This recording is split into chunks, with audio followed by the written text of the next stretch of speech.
कल तक घर में पानी ना था, आज नलों में घर से पानी है। कल तक रहने को झोपड़ी ना थी, आज महलों में जिंदगानी है। और नहीं है करिश्मा किसी देवी देवता का, ये सब बाबा साहब की निशानी है। बदलना इनके बाप में भी दम नहीं है। ये किसी की प्राइवेट प्रॉपर्टी नहीं है जिसे बदल देंगे। संविधान हमने खाल उतारनी छोड़ी है, हथियार नहीं छोड़े हैं। हम कल बदल देंगे और आज बदल देंगे।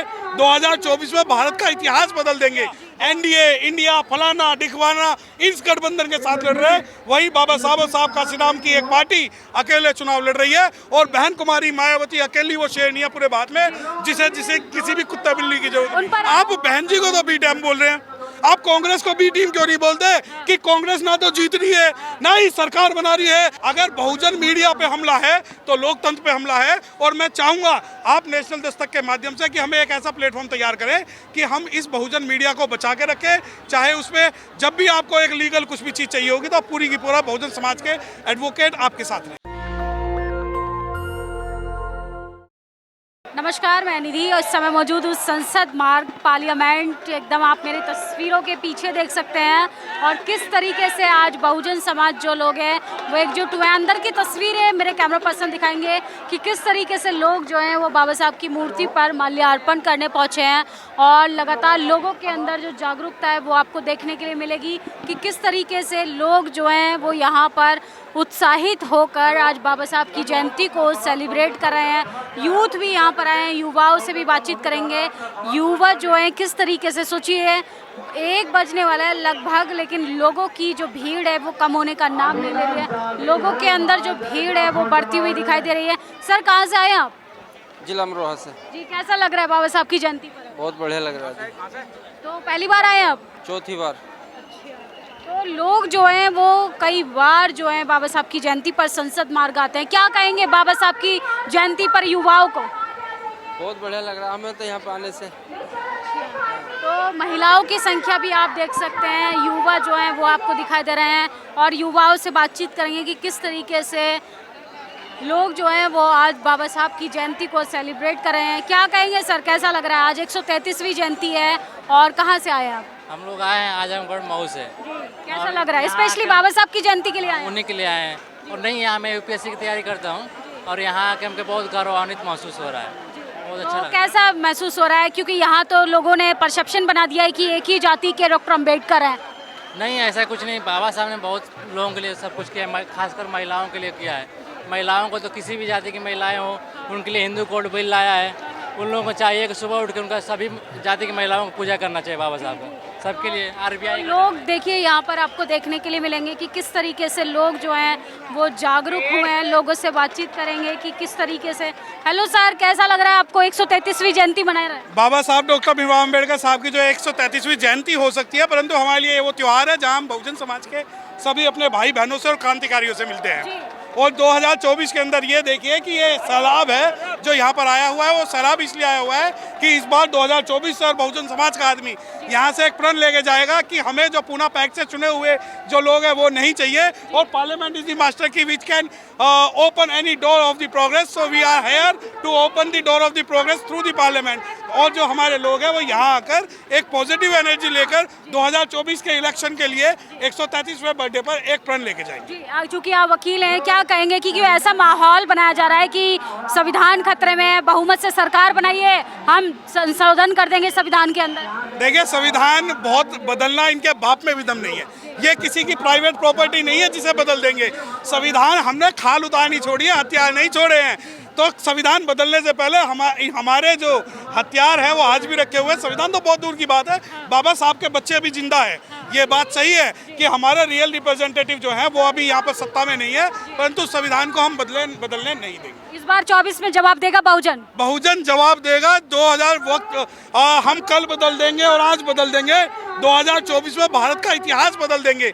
2024 अगर होगा तो वो बहुजन लोगों का होगा और हर जगह नीला ही नीला होगा। आप ये देखिए कि 2024 के अंदर जहां सारी पार्टियां एनडीए, इंडिया, फलाना ढिकवाना इस गठबंधन के साथ लड़ रहे हैं, वही बाबा साहब काशीराम की एक पार्टी अकेले चुनाव लड़ रही है। और बहन कुमारी मायावती अकेली वो शेरनी है पूरे भारत में, जिसे किसी भी कुत्ता बिल्ली की जरूरत उन पर आरोप लगता है बीजेपी की बी टीम है। अरे बी टीम कह लो ना, अब दुनिया को पता है बी टीम कौन है। अगर वो कहते हैं बी टीम है, जो कहते हैं खुद बी टीम, वो खुद बीजेपी से टिकट मांग रहे। अगर बहन जी बी टीम होती ना, तो जिस प्रकार भारत के अंदर बहन जी अनुसूचित जाति, मजलूमों की और शेड्यूल कास्ट की, दलितों की आवाज उठा रही है, कोई नहीं उठा पाता।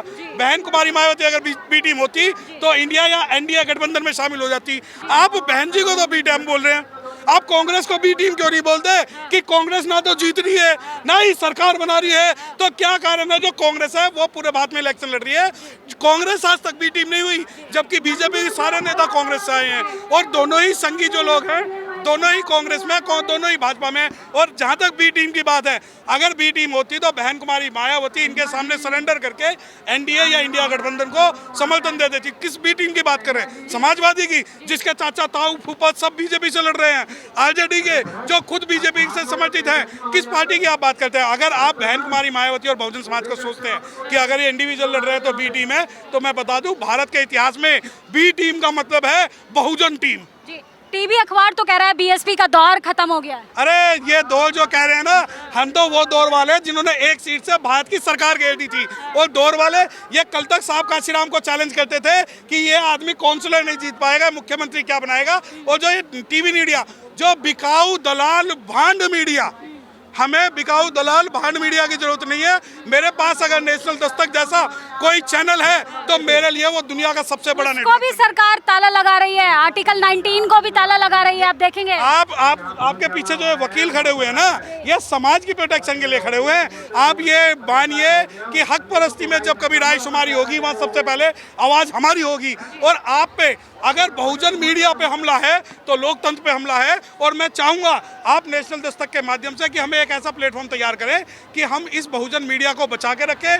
चाहे उसमें जब भी आपको एक लीगल कुछ भी चीज चाहिए होगी तो पूरी की पूरा बहुजन समाज के एडवोकेट आपके साथ रहेंगे। देश की जनता को क्या कहेंगे? 2024 के अंदर बहुजन समाज पार्टी और दिल्ली कर देना है पूरे भारत को, क्योंकि अगर भाजपा आएगी, बीजेपी आएगी तो हमारे लोगों को बहुत ज्यादा नुकसान होगा। आज 133वें बर्थडे पर हमें प्रण लेके जाना पड़ेगा कि हमें 2024 में इनको सत्ता से उखाड़ फेंकना। जी, आपने ये चैन पहनी, एक सवाल मेरा है कि बहुजन जो है वो ये सब पहन के क्या प्रदर्शित करना चाहता है? कल तक घर में पानी ना था, कल तक घर में पानी ना था, आज नलों में घर से पानी है। कल तक रहने को झोपड़ी ना थी, आज महलों में जिंदगानी है। और नहीं है करिश्मा किसी देवी देवता का, ये सब बाबा साहब की निशानी है। जो आप ये चैन है ना, ये तो मैं आपको बता दूं, ये तो फिल्म का ट्रेलर है, ये तो शोरूम का आउटर है। जब आप गोदाम देखोगे तो आप ये मानिए कि आने वाले 10 साल में यहाँ बहुजन समाज के जब लोग आएंगे तो रोल्स रॉयस में आएंगे और फरारी में आएंगे। हमारा सपना ये है। ये चैन वैन तो ये तो लोहा है हमारे लिए, परंतु हमारा विजन है हमें पीएम सीएम और अपने लोगों को आर्थिक रूप से इतना मजबूत कर देना है कि ये जो लोहे की कड़ियाँ हैं इन्हें हम जो है सिंबॉलिक रूप से इनका प्रोटेस्ट के लिए। बड़े उत्साहित नजर आ रहे हैं आप 24 के चुनाव को लेकर। नहीं, बिल्कुल इसलिए नहीं, हम जिंदा हो जाते हैं। आप ये देखिए कि जिस प्रकार मुर्दों की बस्ती में आवाज देखने से मुर्दे नहीं उठते, बहुजन समाज के सभी जिंदा लोग अपनी आवाज उठाने के लिए यहाँ पर। बहुत बहुत शुक्रिया हमसे बातचीत। Thank you. जय भीम। देखिए, लोकसभा का चुनाव नजदीक है, युवा जो है वो सबसे ज्यादा रिप्रेजेंट करता है इस देश को। उन लोगों से अपील लगातार हर व्यक्ति कर रहा है कि 24 में वोट उसी को दे जो नेता आपके शिक्षा पर, रोजगार पर, स्वास्थ्य पर बात करें। हमारी बातचीत पे आपकी क्या प्रतिक्रिया है, कमेंट बॉक्स में जरूर दीजिएगा। कैमरा पर्सन आशीष के साथ मैं निधि रेती, संसद मार्ग, दिल्ली। नेशनल दस्तक की आपसे गुजारिश है कि अगर इसको बचाना चाहते हैं तो नेशनल दस्तक को सब्सक्राइब करने के लिए रेड कलर के सब्सक्राइब बटन को दबाएं, फिर बेल आइकन की घंटी दबाएं। नेशनल दस्तक को बचाने के लिए बहुत जरूरी है कि हर खबर को शेयर करें, लाइक करें, कमेंट जरूर करें।